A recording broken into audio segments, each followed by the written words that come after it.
team kill. Yeah, no, this seems to happen at like every event. I know MuteAce made a tweet about this too. He was like, "At Goblin Bestie, we're doing this again." Like, these two fight so many times at big tournaments, and it's not because people don't know how to seed. I mean, these two are just so incredible. This is cream of the crop from down in Florida.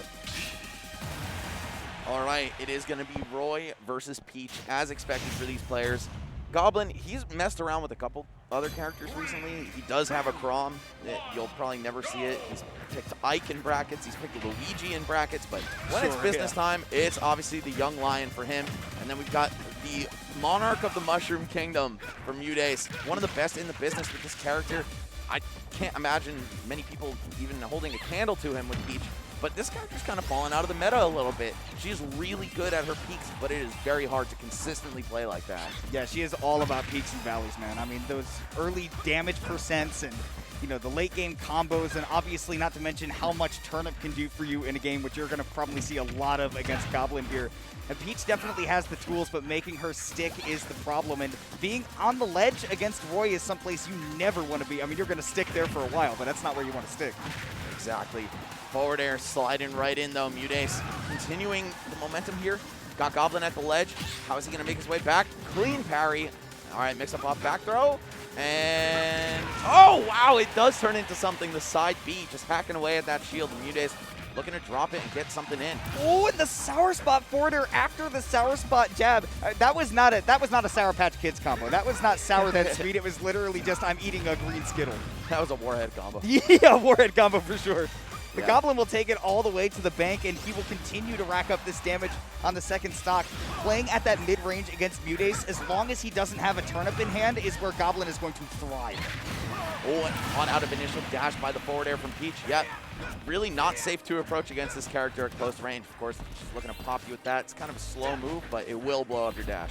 And not nearly as powerful as it was pre-patch, all right? But let's be honest, it's still strong. Early parry there from MuteAce, messing up Goblin's timing a little bit, and he'll get out barely scathed. But he's got to make up that damage quick. And while Peach can do it, when you're getting pressured by a Roy, it is easier said than done, and that will shield poke. I think he just dropped his shield.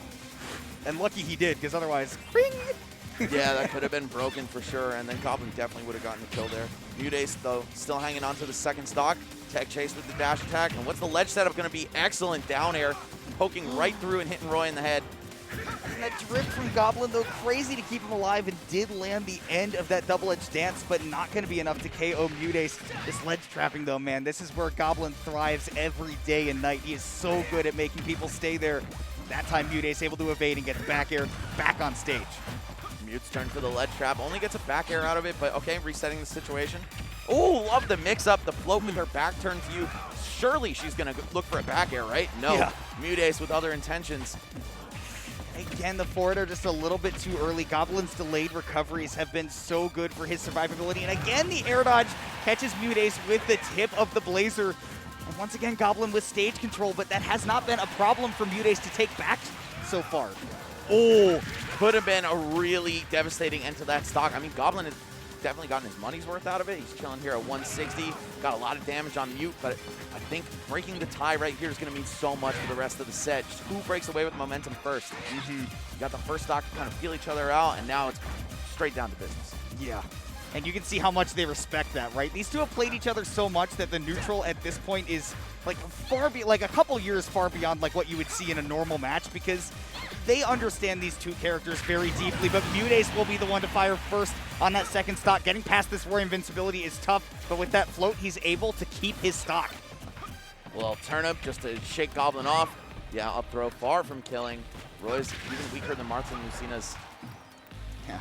And with no rage, you can forget about it. Yes, even the platform assist not going to help enough. The up B, yes, one of the most DI-able moves in the game. If you're dying to that, you shouldn't be. Facts. A little help from that. Either that or the Roy has let you live far too long. Yeah, that's also true. 174, Roy's opponents often do not make it this far, but Goblin just unable to find some kind of meaningful hit. Also, a lot of those confirms, you know, the jab into whatever you want, that's probably off the table given how high MuteAce's damage value is right now. Yeah, he doesn't even need to hold out at this point, I think, to get away. Up throw will definitely kill this time. It was close, but it'll still do it. So 65% on Goblin, but we all know Roy knows how to explode a stock. So this is anybody's game in game 1. Let's jump into neutral air dodge to get back. Okay.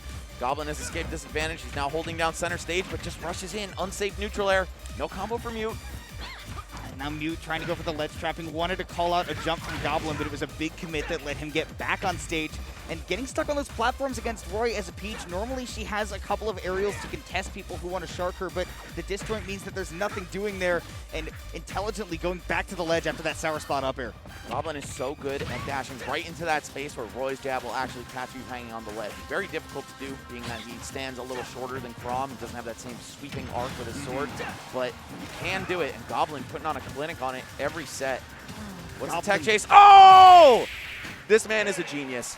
Every single day. And that drift back forward air on the shield after he did that neutral getup, the Goblin's probably seen that dozens of hundreds of times at this point. Yeah, at least 12 or 2,400 times. Yeah. Wow, that was a really tense game 1. Going down to the wire. Goblin actually trailing by like 30-40% toward the end there, and managing to get a really clutch tech chase. Roy's so good off of those knockdowns, and you're going to see Goblin probably run that same exact process several times throughout the set. MuteAce knows, though, all right, I died on the last stock of game 1 by rolling out. So, next time that situation arises, where's the meta going to go? It's straight rock, paper, scissors on knockdown this match, right? Is Goblin going to think, all right, he died for going out, so he's going to go in, and I'll just come for going in?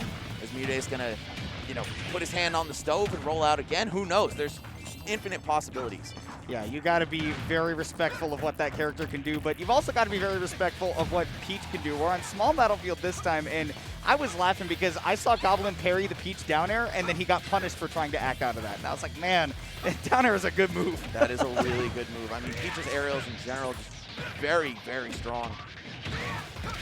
But now Goblin trying to get on that comeback trail. He had 99% put on him by MuteAce. Like I said, early damage is a place that he thrives. He will not drop those combos, but once it stacks up, will he be able to get the kill, and will he give up too much to Goblin, who stays aggressive constantly? Yep. Wow.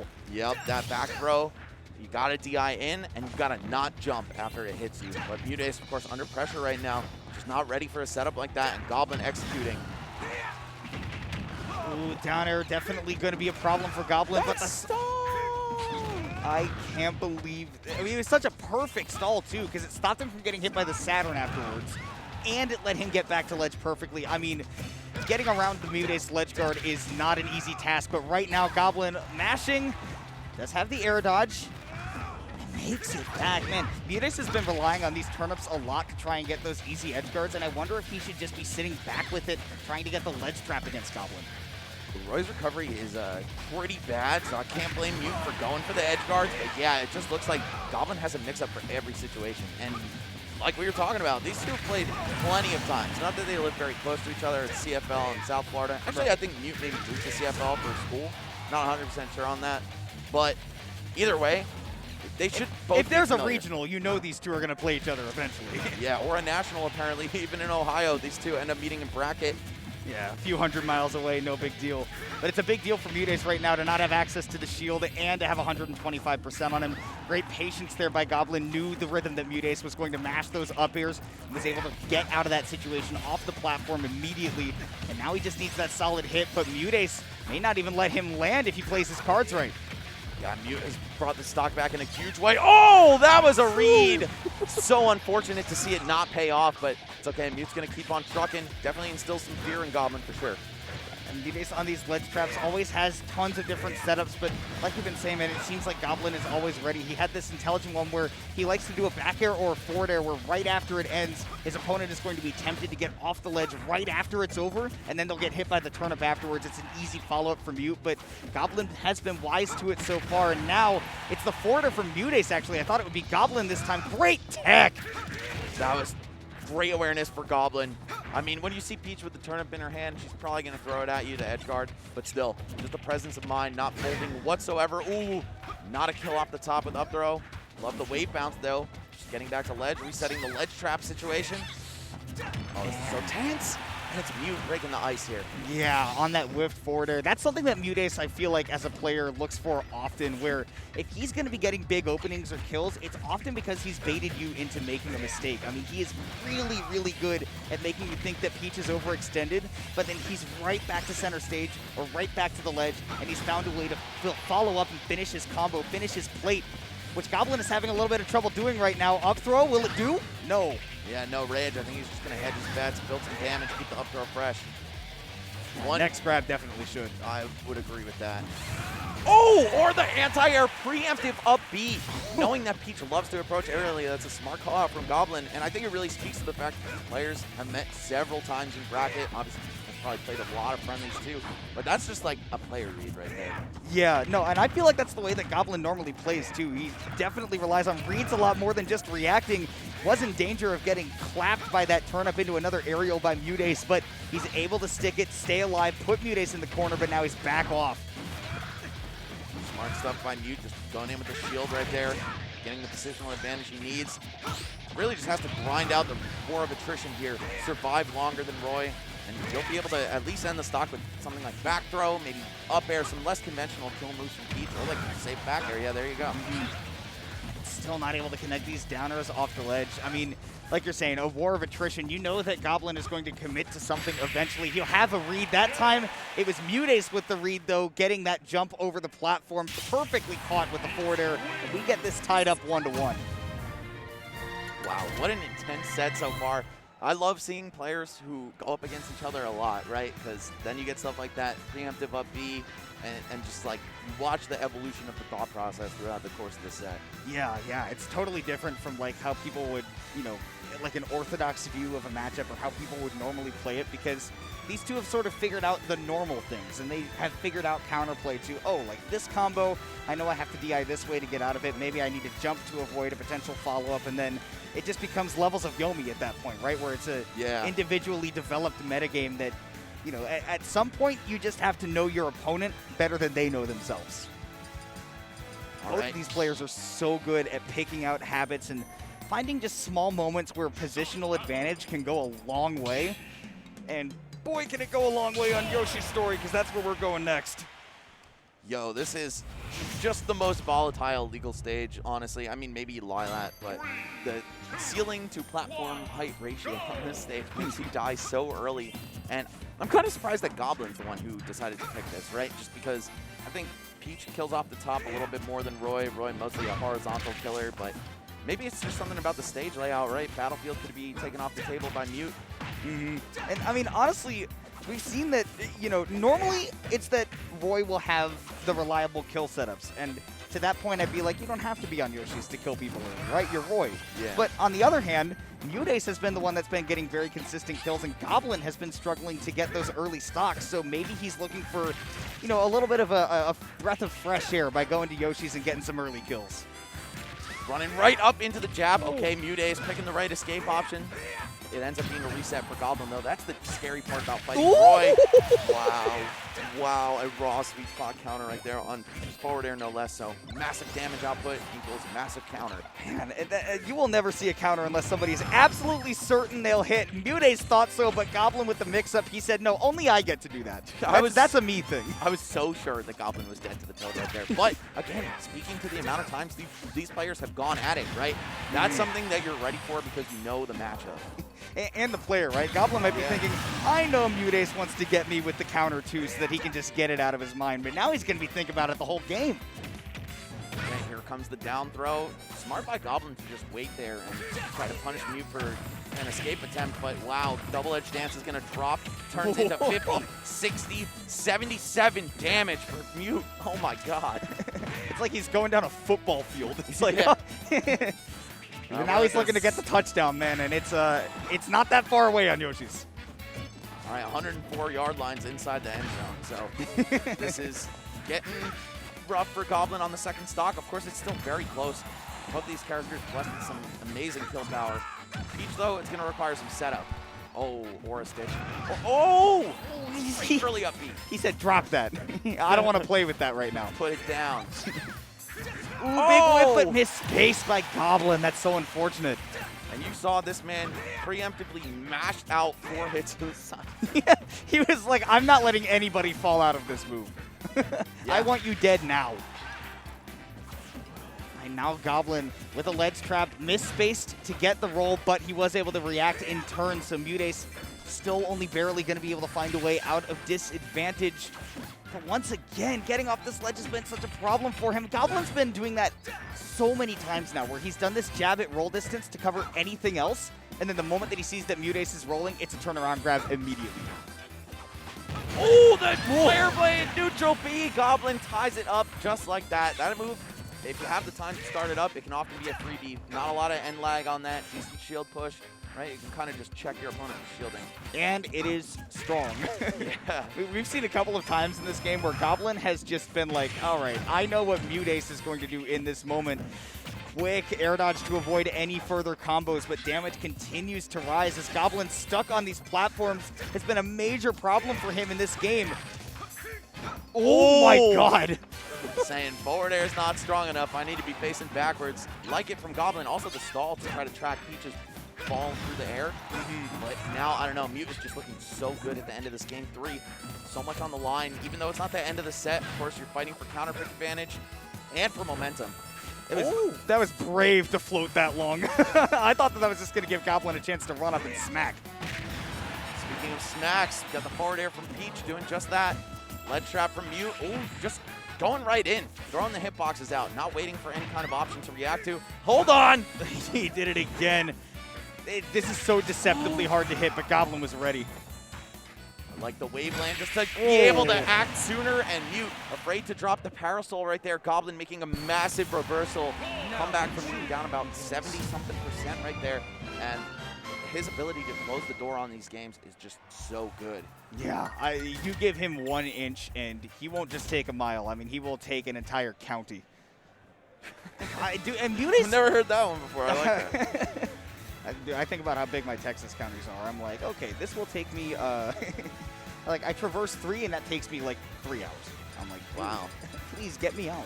Yeah, we got, I think, 16 counties in New Jersey. No, it's more than that, 20-something. But yeah, you can drive the entirety of the state vertically in 3 hours. Yeah. And I'm like, that will get me halfway across Texas. MuteAce can attest. He spent a bunch of time in Texas playing against people down there, and he was like between Houston and Dallas a lot.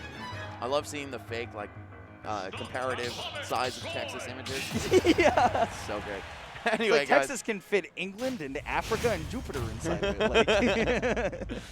Here it is, game 4, MuteAce versus Goblin. It is 2-1 in Goblin's favor. Playing a sword character, by the way, it's something that I always like to mention is when characters are bad against swordies. And I haven't done that yet, so let's talk about it. Peach, she's definitely got some really great buttons, right? But the problem with them is that they're all attached to her body with very few exceptions, namely up air. And you just get to see her boxed out several times by Goblin throughout the set, right? It's like, oh, you want to get close to me so you can hit me? No, I have better range.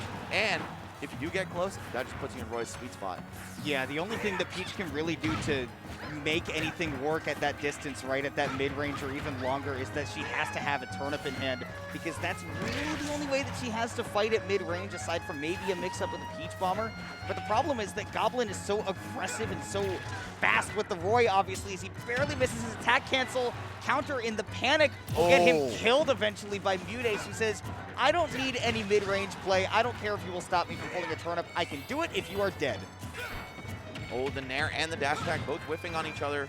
Goblin fighting to find some kind of kill option. Yeah, MuteAce knows neutral getup is just bait for that jab. Gonna roll right on through, and Goblin decided that was the move a little bit too slowly.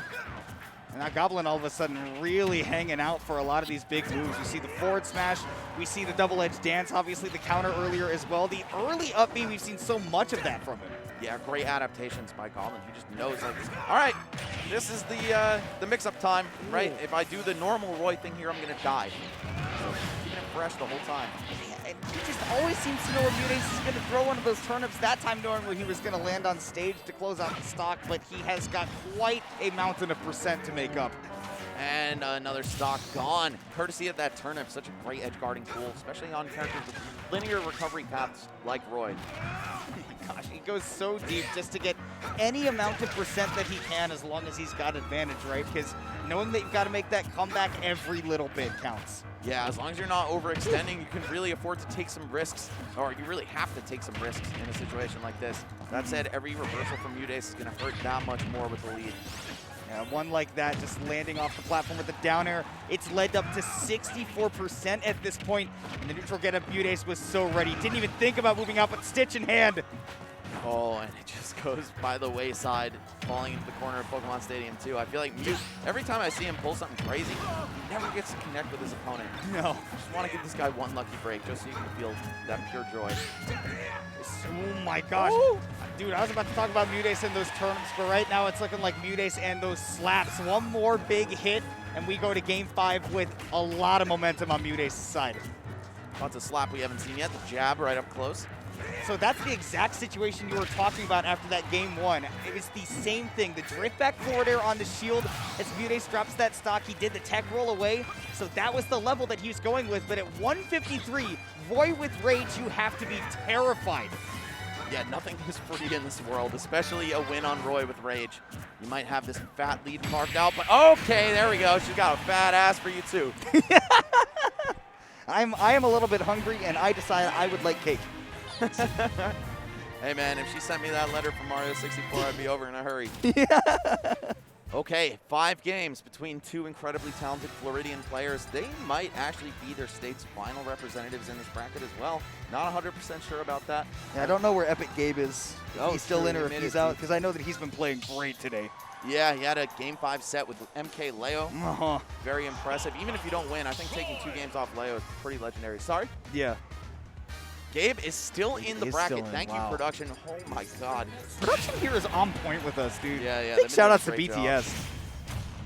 Oh, wow, we're actually going to see Gabe after this, too, so keep your eyes peeled for that. If you're a Florida fan, you've got plenty of Smash to watch, but if you're a Smash fan in general, this is the game you want to keep your eyes on. It's Game 5 between Goblin and MuteAce, 2 guys who duke it out all the time, and here at Riptide, they want to get into top 16.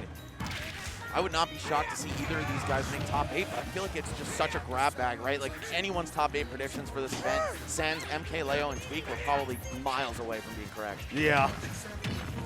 Lots of people coming out of the woodworks to show them what they've been working on for the last 18 months. And Goblin is one of those guys that I personally haven't seen too much of, but I know that that Roy is still looking fresh as ever. But MuteAce, he says, please, a little bit rotten for my tastes.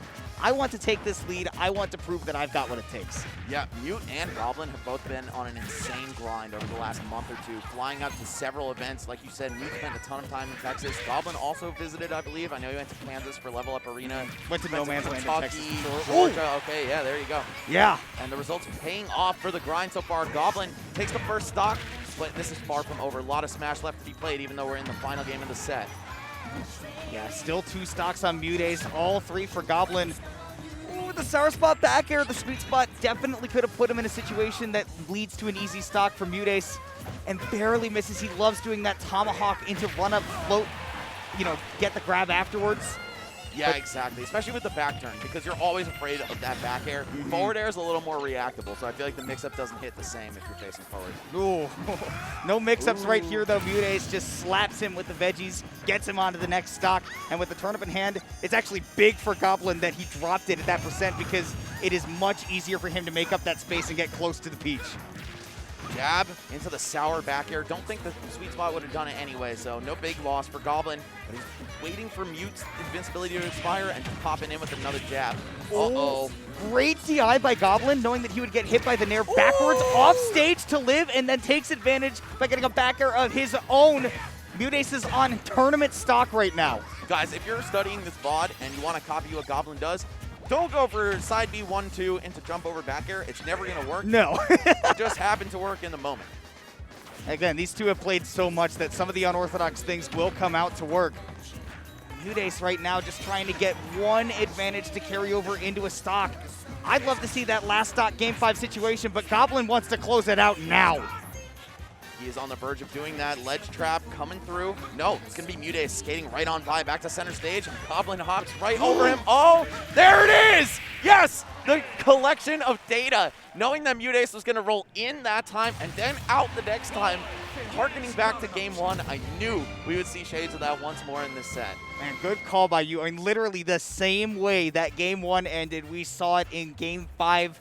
Just perfect poetry, the way that we start and end the same way. And Goblin, his tournament has not ended yet because he is moving on. Top 16, quite an accomplishment here at Riptide, the first major in over a year and a half. But MuteAce getting 17th, I would be pretty happy about that. Yeah, definitely wanted to make a deep run at this tournament. And I know that, after he spent a while in Texas, it's a mentally taxing region, what with all the ROBs and all the DLC too. And he was having a tough time and even thinking, man, do I even want to go out and travel right now? He was talking a lot about that online. But I think that if you look at this tournament run, if he, takes a look back and says, you know what, I'm glad I went out and I traveled. Had a good time at Riptide, had a good time in the bracket as well, really proved that he is still one of the top talents. Yeah, I really hope Smash players become a little bit more forgiving toward themselves when it comes to losses, right? Like, yeah, 17th might not be where you wanted to finish. You want everyone coming in this building wants first, right? But the talent pool in Ultimate, and now in Melee as well, with the advent of Slippy and True. Incredible practice tools, of course, the Uncle Punch training pack and all that. So many people are just leveling up their game and getting extremely good. So, I mean, you finished ahead of 1,000 other competitors. Top 24 out of 1024. Yeah. I would not be upset at all if I'm MuteAce, but if I'm Goblin, I'm definitely stoked that I'm moving on.